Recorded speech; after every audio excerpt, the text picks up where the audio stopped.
The newly cut trade deal announced last week will allow US beef and natural gas exports to flow into China, while opening up the US market for cooked poultry and Chinese banks. It marked the first sign of progress on the 100-day action plan that President Donald Trump and Chinese President Xi Jinping called for during their meeting at Trump's Florida estate last month. But the question remains, will the agreement bring down the US trade deficit with China?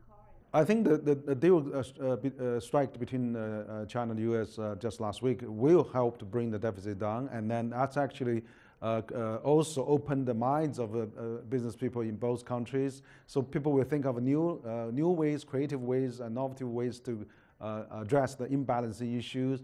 For example, we can have probably more relaxed of the U.S. export of technology to China. China can import a few more, holiday movies. Under the deal, China will allow U.S. beef exports to the U.S. for the first time since 2003. While the US will take steps to authorize Chinese imports of cooked poultry by July the 16th. It will also open up the Chinese market to US electronic payment services companies and help Chinese banks gain broader access to the US financial market. What they just announced last week, I'm in favor of, but I don't think it's particularly important.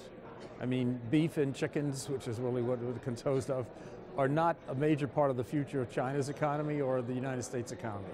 So it's when you get to the high-tech and internet kinds of things, the obstacles, the barriers to trade there, I think will be testing. And it's hard to know.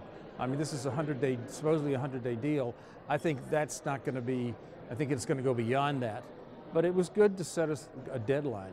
The agreement could indeed mark new opportunities for US financial, energy and agricultural sectors, which have often struggled for a level playing field in China. But how many of these commitments will turn into real market access remains to be seen. Martina Fuchs, CGTN, Beijing.